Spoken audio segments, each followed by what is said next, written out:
Good evening, my lovely people, and welcome to another episode of the Daily Dose podcast. With me, Dr. Suhail Essa, and today we have a wonderful guest, fellow comedian and friend of mine, Donovan Goliath, who has a background in advertising and then left to pursue a career in stand-up comedy. Welcome to the adventures of the last haunt, who is me. And one of my personal favorites on Instagram and on all social media is Donovan's content. It's really great, authentic, unique. So thank you for joining us, Donovan. How are you doing? Hey, I'm great, my bro. Thank you so much for being here. I checked that you're still wearing your scrubs. Did you just come from work, or is this part No, of the setup? I just wear this because I feel like it's a good uniform to have on the Daily Dose podcast. It Works suits as the well as aesthetic. pajamas as well. I Sorry? don't want to talk about you, bro. I said it works well as pajamas. Yeah. Very well. And I mean, most of the time, You're all about detail. yeah, You're all about detail. You even put a pen in just to convince us. have to. Yeah. So it's about that attention to detail, and I get that from watching your content. It's all about attention to detail, and we'll get to that. God. But I want to just ask. Let's just start off with some light stuff. What is your daily routine under the lockdown now, and how has it changed from your regular routine pre-lockdown? You know what's weird is I feel like I've got more of a routine now during lockdown because I'm trying to force myself not to see this as a holiday, or as time off. So I wake up early. I try and catch up on what's happening in the world and have something to chow. I prep for the day, so whatever I need to do, I kind of try and get a lot of my work done early in the morning. If I'm going to be posting something later on in the day, I try and get a lot of that stuff done quite early. Finish it, have a look at it a little bit later, tweak or whatever it is. And then at 2 o'clock, we have our Goliath Go Live show, which we do 7 days a week. But we often prep before then. Work out quite a bit. What else? And then like at about 6 or 7 or so, kind of wind down, put all technology away, and just catch up on dope documentary or something really interesting on Netflix or whatever it is. And then try and find time to read in between all of that. So. And like before, so obviously before the lockdown, I mean, you apart from just producing content and being in previously being in advertising, now prior to the lockdown, all of us were stand-up comedians. So I mean, what was your schedule like then? You do corporate comedy shows in the day, things like that? Yeah, look, we were pretty busy. It was quite erratic, very all over the place. So it would often be you wake up early. It would more often than not start with me going to do a voiceover at about 9 a.m. or 9:30. And then off to a briefing or a telephonic briefing if I can't make that briefing in time. And then maybe another voiceover slightly later on during the day. Meeting at the office with the team, Goliath and Goliath. If there's a corporate midday, I'd be doing that corporate. Otherwise, it'll happen at night. And then nighttime, either going to the club to perform or, just to hang out. So, I mean, just on that point, and this is something I've discussed briefly on the podcast, but I think you may have more insight. And I've made a lot of predictions on this podcast. I've said, in the beginning, in my first or second episode, I said that the lockdown is going to continue until the end of April, and my prediction was correct. And people think I'm psychic and stuff now, but I think I need a different perspective on specifically stand-up comedy. What do you think? What are your predictions in terms of live stand-up comedy going forward now as the lockdown we anticipate is going to be released? Do you foresee in the next few months, years, how do you think stand-up comedy, specifically live stand-up comedy, is going to go in which direction? Look, straight off the bat, bro, I don't think we're getting on stage anytime soon. I think it's going to take a very long time to convince groups of people to come together in a confined space, number one, but also to part with their hard-earned money. You know, there are a lot of people that haven't been working, and I think entertainment will be the first thing to go off of anybody's list. But yeah, I really don't think that we're going to be on stage anytime soon. I think it's going to affect a lot of corporate gigs, definitely going to affect a lot of club gigs as well. You know, you might get the odd private function here and there, you know, that could potentially help you out. But I think at this point, we really have to adapt and get used to this new way of entertaining people, you know, go online and start something. And making that transition, obviously with a lot of stand-up comedians, we do both. Some of us more than others, more on the online platform versus the stage. But going forward, how are you planning to make that transition to predominantly on the online platform? I started quite early. Look, I'm fortunate in that I sort of come from this industry of, I guess, making content because I worked in advertising, you know, so I was constantly coming up with ideas and producing stuff, you know, for clients. So I've always, you know, kind of been active on social media, especially Instagram. You know, I do a lot of impressions, so I'm putting out those videos quite a bit. And then, you know, just churning out little bits here and there, but I wasn't as consistent with it as I should have been. And now that we've been forced into this situation, I told myself, you know, very early on, I started trying to, I think, pull from my, I guess, my expertise and what I know. So my design background, my art director background, and then fusing that with comedy and creating things that will still entertain people without me having to do stand-up on IG Live, you know, which I'm still not very comfortable with yet. I still find that it's quite I don't know, maybe for my style of comedy, the way I like to do it, it doesn't resonate well. I haven't tried it yet, so I'm in no position to rule it out completely. But I'm trying my best to steer away from that and just create alternative bits of content that will still entertain people and hopefully get brands on board and, you know, start making that paper, you know, because the thing is, what we must also realize as entertainers, as creators, is that brands are in the same position. You know, a lot of time they also can't activate the way they used to activate before. So out in public, online, yeah.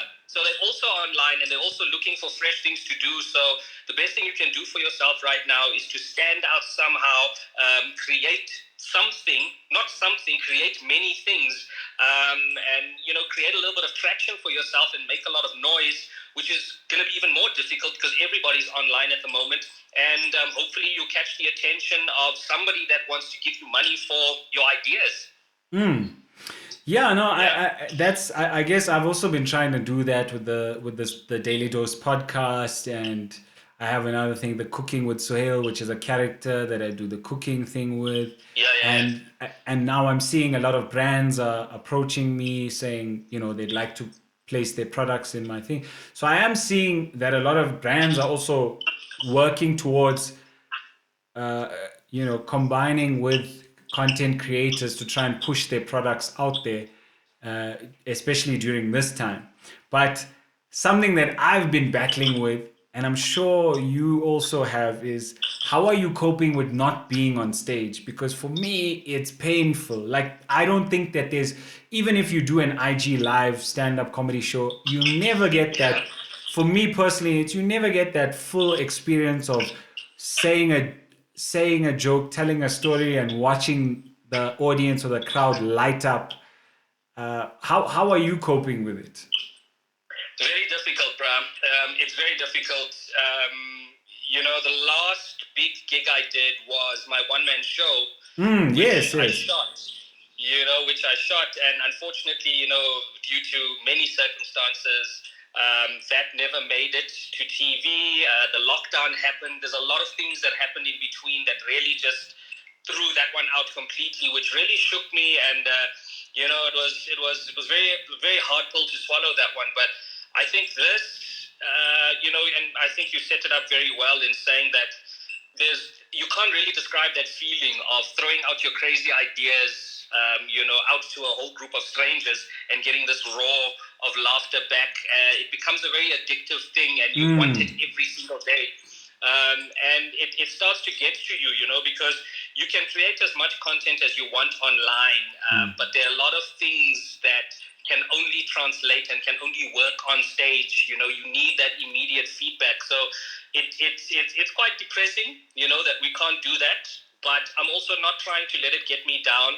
I'm not letting it defeat me, because I read something so interesting today that said, I won't quote it verbatim, but something about survival is really all about adapting, changing tactic in order to make it out on the other side, So that's really what I'm trying to focus on right now. There's nothing I can do about it. There's no way we can cheat the system. So why not try and recreate some sort of just a little bit of that satisfaction and that feedback online, whatever you're putting out, and, getting that similar, I guess, sensation back, in terms of comments or likes or whatever you want to call it. Definitely. And I mean, in terms of, I know obviously a lot of us as live performers, we rely on corporate and companies and them to endorse us to perform at their live year-end events and those types of things. Are companies, in your experience now, are companies moving or trying to shift towards doing like live conference type shows or anything like that? Yes. We've had a lot of requests like that. I say we, so, myself, Jason, Nicholas, or Goliath and Goliath. We've had a lot of requests to figure out how we can host conferences online, a lot of requests to do stand-up. And when that brief comes in, it's normally our staff are obviously feeling quite down, they're quite anxious, they're quite depressed about this whole situation, and we need a little bit of comedy to lift them up. And, sometimes you've got to be honest with them and say, like, we get it, but, you're asking us to perform to a group of engineers who are just like, they're not going to get paid for a very long time, and, things are bad, and you want us to entertain them. It becomes a very tricky thing to get your head around at first. So, there's that. There's concerts, there's award shows. So people are trying to find interesting ways to do it. So either we go live stream, or you pre-record something and send that to an editor, and they somehow, find ways to piece it together so it looks like you're in the same room. It's ridiculous, bro. It's ridiculous. I think that, cinematographers, editors, anybody who works behind the scenes in terms of technical right now, all the operations dudes are going to be very busy, trying to make magic happen and find new ways to use IG Live and Zoom and make it less awkward. Yeah, because it is a bit of a strange interaction when it's all online. Very strange. And then that brings me to my next question. I mean, when it comes to authenticity and content creation, I feel, Donovan, you are the king, because I've been looking at your stuff specifically. I mean, for a very long time, I've always said that you have a very clean, authentic look on your social media. Your content's always very high production, crisp. And I think, and I want to know your opinion on, under this lockdown and during this time with COVID-19, where does your inspiration come for a lot of your social, your content that you put out? Because I've seen a lot of it is some of it is just funny, some of it is beautiful. It's a mashup of everything, and it comes out beautifully. I mean, you've got posts like "Oh, the toilet," where you're holding like toilet paper, walking down the runway with a bag of toilet paper, say influencer. Dolce and Banana, some of my favorites. If you haven't seen Donovan's page, you can go check it out. How important do you think it is for people like yourself in creating content to inform and also to entertain? And where does that inspiration come from for this content? First of all, thank you so much, man. This is it's been so fun, working on this kind of stuff. You see, what a lot of people don't know about me is the stuff that you're seeing right now. That's actually the real me. I struggle to sleep because I'm constantly thinking about ideas. I struggle to turn it off, I've always been creative. I studied art and design. I worked in advertising. So my job is always to come up with ideas. I see things and I want to turn them into something else and, throw it out to people and get feedback from them. So I think when things were still normal and, we were just doing comedy, at the time, I was obviously focused on doing that and, obviously keeping our business afloat, running Melville Comedy Club, etc. And I wasn't giving enough time to do what I actually wanted to do. I'd also somehow convinced myself that if you are going to be doing comedy, you can't be putting out any content that's, not funny. You can't be putting out beautiful pieces of design because that's not you. I somehow convinced myself that you kind of only have to be good and at one thing, to convince people that you are that thing.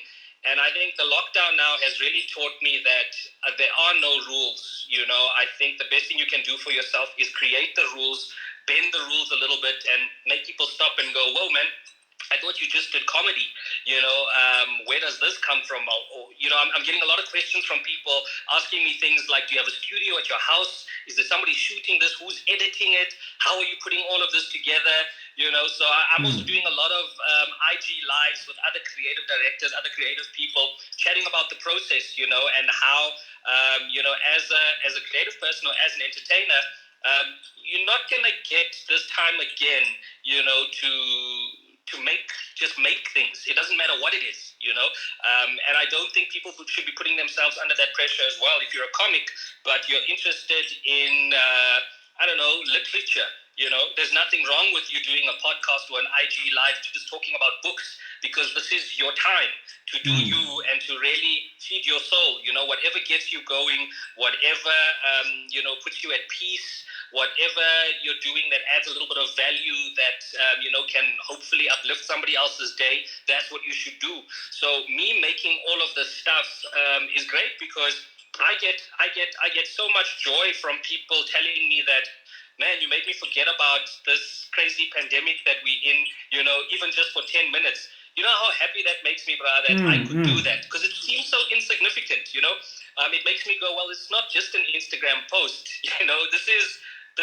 it's a little bit of happiness that I'm serving to you that hopefully if the algorithm allows, you're going to see it and share it with somebody else and just make you forget about the situation that you're in. So that's been my inspiration. But apart from that, man, I enjoy visuals, and I enjoy juxtaposition. I enjoy mashing two things up that shouldn't make sense. That's why those fashion posters have been doing so well, because essentially what we're doing there, my girlfriend Davina and I, is we're mashing up COVID-19 things with fashion brands. Yes. If I had told you that, you would have gone, what do you mean? So we found a way to work it together, and it's become a campaign, and we got featured in the Daily Sun, so we're winning. Wow. Yeah. Wow, well, I didn't know that. I think if I knew that, I would have opened with that one. Donovan Goliath, as you may have seen him in the Daily Sun. Winning, bro, winning. No, but I mean, in essence, the whole point of why we do what we do is to entertain and help people forget their problems, even if it's for a second. And I think you do it with beauty and comedy in conjunction together, and it's just beautiful. So thank you so much. Can I just step in there? Yeah. Can I just step in there quickly? I just want to add to that, and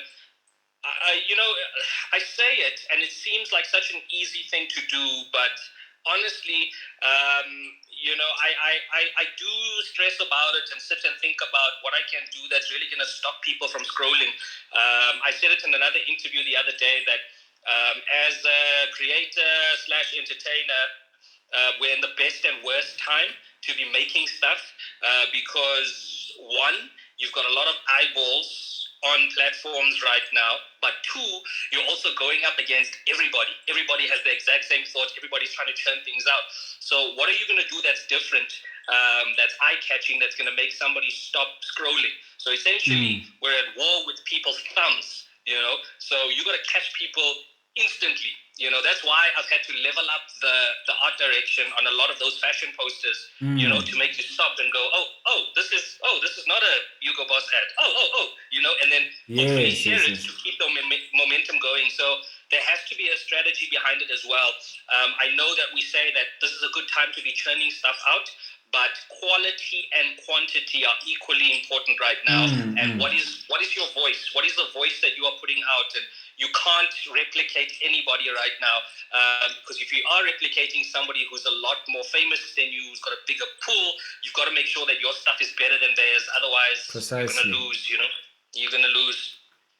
Oh no, I totally agree with you. I think that's very good advice for anyone that's out there that is trying, maybe for whatever reason, perhaps their business previously was more in the live space or requiring groups of people, and now they're shifting over to the online platform. I think it's great advice for businesses and individuals, But thank you, Donovan. Thank you for joining me on this live podcast recording. Sorry, man. I talk too much, but I like to share. That's my other thing. Yes. Don't share as much as you. I never like there are people watching this thing, and hopefully it'll inspire somebody. But I had a chat with a friend the other day who sent me a text saying, "Hey man, how's things going? I saw you guys obviously had to shut down the club, etc., etc.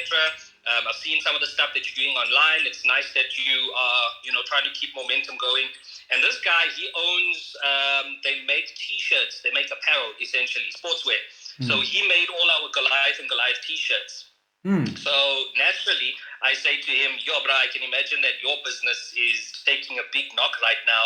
And I mean, you're making apparel that really can't get you anywhere in this time. So he says to me, bro, actually, I am busier, or we are busier than we've ever been. Because early on, we chatted to, or we kind of surveyed the whole thing, and we realized that protective gear was going to be a problem for in the medical field. So they switched up their entire operation, taught themselves how to make masks and protective gear, and have changed their target market completely, and are now serving hospitals and big distribution companies that obviously supply hospitals or any other medical facilities. But on top of that, with all the supply, because it's bulk, so they take a lot of the extra stuff and they're donating that to rural clinics and any other medical facilities out there for people who can't afford, or for people who can't actually go and get this stuff. So that's what they're doing on the side, and it's costing them nothing, because he says they're actually making a lot of money and selling product, but not the products that they had been building for the last 20 years. They've switched it up completely. So in 2 weeks, they've had to change their whole business model, and that's what they're doing, and they're actually loving it, because they finally found a purpose to their work, apart from making dope T-shirts that people wear. Now, you're potentially saving lives without even realizing it. And I love that story so much, man. I love it so much. And it's a perfect example for even in this space and under this conversation that we're talking about with content creation, whereas you may have been more active in the live performance space, now moving into content, you may find your niche and may find something which in essence helps people in a different way that you may never have considered before. Thanks. Absolutely, bro. Absolutely. And I'm really proud of him, man. And I hope there are people who sit back and think about it as well, because there are opportunities everywhere, and any little bit that you can do, I guarantee you, whatever business you're in, you can definitely, give a little push and leg up to somebody out there who desperately needs it. So just take some time to think about it, and I guarantee you will be able to adapt. Great words of advice. Thank you so much, Donovan, for joining us. That was Donovan Goliath on another episode of The Daily Dose. Please subscribe to my YouTube channel, and you can watch us on Spotify, SoundCloud, Apple, wherever you like. So thank you once again. Peace, love. Assalamu alaikum.